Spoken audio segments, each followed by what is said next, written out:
370 धारा से किसान आंदोलन का क्या मतलब? दूर दूर तक संबंध नहीं है, लेकिन संबंध है। संबंध कैसे है मैं आपको बताता हूं। जो फाइनेंसर है इस आंदोलन का, वो चाहता है कि 370 पर आंदोलन हो, और जो आदमी पैसा देता है आंदोलन करने के लिए, वो आपको मजबूर करता है कि आप 370 पर भी बयान दें। यह उसकी परिणति है कि किसान आंदोलन को जो विदेशी फंडिंग है, उस फंडिंग को लेने के लिए इन्होंने 370 पर बयान दिया है, जो कि बहुत ही घृणित है, निंदनीय है। राकेश टिकैत जी तो राजनीति कर ही रहे हैं, ये तो स्पष्ट है। किसान आंदोलन के नाम पे युद्धवीर सिंह जी, राकेश टिकैत जी, ये सब राजनीति कर रहे हैं। आप नहीं तो राजनीति नहीं करते तो क्यों कहते हैं कि 2024 तक बैठेंगे हम, जब लोकसभा का चुनाव होगा? चुनाव से किसान आंदोलन का क्या मतलब? तो ये लोग शर्म हया उठा करके पी गए हैं।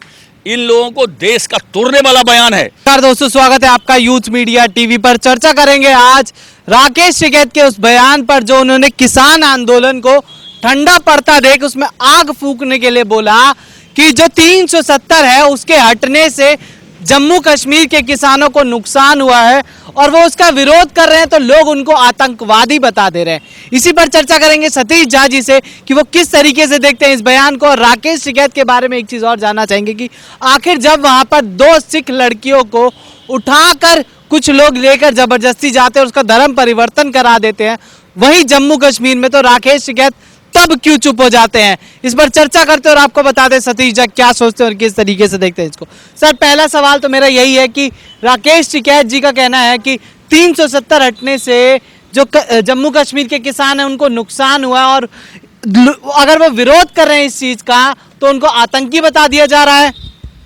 पहले तो टिकैत साहब को पता नहीं है कि जम्मू कश्मीर में कौन सी फसल की उपज होती है। जो MSP अर्थात न्यूनतम समर्थन मूल्य दिया जाता है, वैसी कोई भी फसल जम्मू कश्मीर में नहीं उपजती है। जम्मू कश्मीर में सेव उपजती है, सेव पर MSP है नहीं, इसलिए जम्मू कश्मीर के लोगों को किसान आंदोलन से बहुत ज़्यादा मतलब नहीं है, नंबर 1। नंबर 2, इनको चाहिए था, अभी ड्रोन से हमला हुआ है एयरफोर्स स्टेशन पर जम्मू एंड कश्मीर में, इन्होंने एक बार निंदा करी? नहीं करी। आपने सही बताया, 2 सिख लड़की को जबरदस्ती मुसलमानों से शादी कर दिया गया, वहाँ पर उन्हें मुसलमान बना दिया गया, उसकी मुकदमा चली है। एक बार निंदा किया इन्होंने? नहीं किया। उतना ही नहीं, टिकरी बॉर्डर पे एक लड़की से बलात्कार हुआ, बाद में उसकी मौत हो गई। दूसरी लड़की का अपहरण किया गया और उसे पंजाब ले जाया गया, जो अभी पकड़ी गई है। क्या उस पर इन्होंने निंदा करी? नहीं करी। तो इससे इनका नियत साफ होता है कि इनका नियत किसानों का हित करना नहीं है, सिर्फ और सिर्फ राजनीति करना है। नहीं तो 370 धारा से किसानों को क्या मतलब? और फिर क्या ये विदेश मंत्रालय के मंत्री हैं राकेश टिकैत जी? भारत का दुनिया में कैसा संबंध हो, ये राकेश टिकैत जी तय करेंगे, ये भारत का विदेश मंत्रालय तय करेगा। इसलिए इनका यह बयान सिर्फ अपने आकाओं को खुश करने के लिए, सिर्फ अपने फाइनेंसर को खुश करने के लिए, जो इनको पैसा देता है उनको खुश करने के लिए है, और इससे ज़्यादा इस बयान का कोई मतलब नहीं है। जी सर, जब इन्होंने देखा कि इनका विरोध हुआ तो ये कहने लगे कि 370 हटा था तो मुझे अच्छा लगा था, पर जो जम्मू कश्मीर के लोगों को जो चीज़ चाहिए थी वो चीज़ वैसे ही रहने देना चाहिए। नहीं, जम्मू कश्मीर के लोगों को क्या चीज़ चाहिए थी? जम्मू कश्मीर 370 धारा जम्मू कश्मीर को भारत से एक तरह से अलग करता था। 370 धारा 35A को हटा करके जम्मू कश्मीर को पूर्ण रूप से भारत में विलय किया गया है। तो जनता को तो यही चाहिए थी कि पूरा देश एक है, जैसे तमिलनाडु है, आंध्र प्रदेश है, बिहार है, उत्तर प्रदेश है, पंजाब है, वैसे जम्मू कश्मीर हमारा राज्य है, जिसमें कि 370 धारा बाधक थी, उसको हटा दिया गया है। जनता को यही चाहिए था और जनता ने यह सिद्ध किया है, क्योंकि अभी पंचायत चुनाव हुआ है, BDC का चुनाव हुआ है, सब में जनता ने बढ़ चढ़ करके भाग लिया है, वोट दिया है। वहाँ पर स्थानीय निकायों में प्रधानों का, मुखिया जिसे बोलते हैं, जिला परिषद का, सबका चुनाव हुआ है, जनता ने बढ़ चढ़ कर भाग लिया है, अपना प्रतिनिधि चुना है, वहाँ विकास कार्य हो रहे हैं। जनता यही चाहती थी, जो जनता चाहती थी केंद्र सरकार ने वही दिया है। असल में राकेश टिकैत जी एक हारी हुई बाजी को लड़ रहे हैं। इन्हें पता है कि अब किसान आंदोलन के नाम पर, किसानों के नाम पर जो आंदोलन है उसमें कोई जान नहीं है, अब जनता इसको पूछ नहीं रही है। इसलिए इस बात को संगठित करने के लिए, इसमें कभी कभी घी डालने के लिए कुछ अनर्गल बयान देना पड़ता है, यह उनकी मजबूरी है।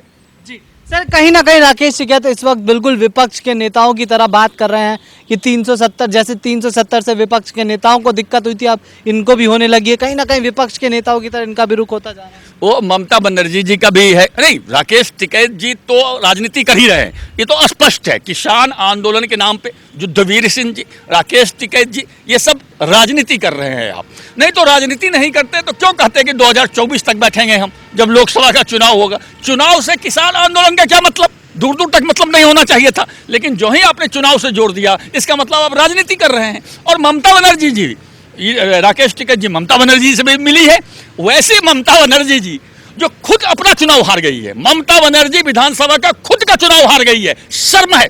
ऐसा लीडर तो मैंने देखा नहीं जो मुख्यमंत्री का उम्मीदवार हो और खुद नंदीग्राम से अपने क्षेत्र में बीजेपी का एक अदना सा कार्यकर्ता जो कि इन्हीं के पार्टी से आया था, इसको चारों खाने चित कर दिया ममता बनर्जी को। ममता बनर्जी चुनाव हार गई। आप कल्पना करिए, नरेंद्र मोदी जी बनारस से चुनाव लड़ते हैं और प्रधानमंत्री पद के उम्मीदवार होते हैं, बीजेपी पूरे देश में जीत जाए और नरेंद्र मोदी बनारस से हार जाए, ये विरोधी दल आत्महत्या कर लेगा, रोड पे लेट जाएगा। मैं बता रहा हूं, ये डूब के मर जाएगा चुल्लू भर पानी में। भाई मोदी हार गया बनारस से, ममता बनर्जी नंदीग्राम से हार गई।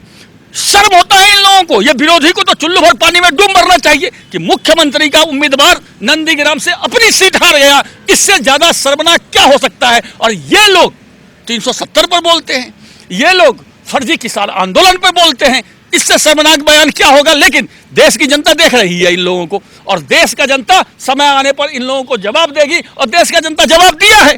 3 सीट बंगाल में बीजेपी की थी, आज 75 सीट बंगाल में बीजेपी की है। नंदीग्राम से खुद ममता बनर्जी चुनाव हार गई है, तो जनता ने तो इनको जवाब दिया है। कांग्रेस शून्य हो गई, कांग्रेस की इसी ढुलमुल रवैये के कारण बंगाल में शून्य हो गई, जो कि 36 सीट थी। वामपंथी 0 हो गए बंगाल में, सब हार गए। वहां कौन जीता? बीजेपी ही जीती है। और कौन जीता? ममता जी की सरकार थी, बीजेपी 3 से 75 पर चली आई। तो इन लोगों को शर्म नहीं है। ये लोगों को फिर जवाब मिलेगा। अभी यूपी का चुनाव होने दीजिए, फिर जब दोबारा योगी जी आएंगे इन लोगों के मुंह पर थप्पड़ लगेगा, ये आंदोलन अपने आप मर जाएगा। वैसे मरा हुआ आंदोलन तो अभी भी है। सर एक चीज और सवाल उठता है कि देखा गया कि किसानों के ही बच्चे ज्यादातर फौज में, सेना में होते हैं अपनी, और वही किसानों के बच्चों पर जब 370 धारा थी तो पत्थरबाजी, आए दिन वहां पर आतंकवादी हमले हुआ करते थे। तो राकेश टिकैत जी ये क्यों भूल गए कि उन्हीं किसानों के बच्चे आज की डेट में फौज में हैं? और क्या अब किसानों को भी समझ जाना चाहिए कि सिर्फ यहाँ पर राजनीति करने के लिए बैठे हुए हैं? आपने 2-3 बातें करी। पहली बात तो किसान समझ रहा है कि ये राजनीति हो रही है। आपने बोला किसानों को समझ जाना चाहिए, किसानों को समझने में कोई हर्ज नहीं है। किसान समझ गया है। बिहार का, पूर्वी उत्तर प्रदेश का लाखों करोड़ रुपया वहां के किसानों का पंजाब के किसान ने खा लिया है। जो एमएसपी पूरे देश में दी जाती है, 90% एमएसपी पंजाब के किसान और हरियाणा के किसान खा जाते हैं। हमारे उत्तर प्रदेश के भाई, किसान भाई, हमारे बिहार के किसान भाई तो एमएसपी लेते ही नहीं है। पहले तो लाखों करोड़ रुपया हमारे उत्तर प्रदेश और बिहार के किसानों को पंजाब का किसान वापस करे, क्योंकि हमारा पैसा खाया हुआ है उसने। एमएसपी में 6 लाख 7 लाख करोड़ सरकार सालाना देती है, उसमें बिहार का भी हिस्सा है, उत्तर प्रदेश का हिस्सा है, लेकिन पंजाब का किसान अकेले खा जाता है। पहले कर्जदार है पंजाब का किसान, बिहार के और पूर्वी उत्तर प्रदेश के किसान का कर्जदार है। पहले वो कर्ज वापस करे जो इनके नाम का एमएसपी का पैसा पंजाब के किसान ने खाया है। सर एक सवाल और है मेरा कि आखिरी सवाल रहेगा कि ममता बनर्जी भी निकल के आई, उन्होंने भी कहा है कि 370 हटने से जो कश्मीर 370 हटने से देश की बदनामी हुई है और कश्मीर के लोगों की आज़ादी छीनी गई है। तो क्या वो जब भूल गए जब कश्मीरी पंडितों को मार मार के भगाया जा रहा था, या उन्हीं के खुद के बंगाल से जब हिंदुओं को मार मार कर भगाया जा रहा था, वो ये सब भूल जाती हैं? देखिए, अभी भी बंगाल में बीजेपी कार्यकर्ताओं पर अत्याचार किया जा रहा है। आप कल्पना कीजिए, यदि उत्तर प्रदेश में आज गैर बीजेपी कार्यकर्ताओं को इसी तरह से जैसे बंगाल में किया जा रहा है, सेम उसी तरह से किया जाए, तो ये लोग चुप बैठेंगे? ये जंतर मंतर पर जितने फर्जी पत्रकार के गैंग हैं जो चिल्ला चिल्ला करके बोलते रहते हैं, वो मर जाएंगे, आत्महत्या कर लेंगे। इन लोगों को शर्म नहीं है, इन लोगों को बोलना चाहिए। बंगाल में बोलने की आज़ादी नहीं है।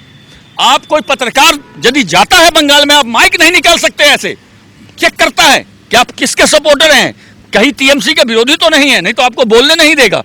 ये हालत है बंगाल में। इसीलिए बंगाल में ममता बनर्जी खुद चुनाव हार गई।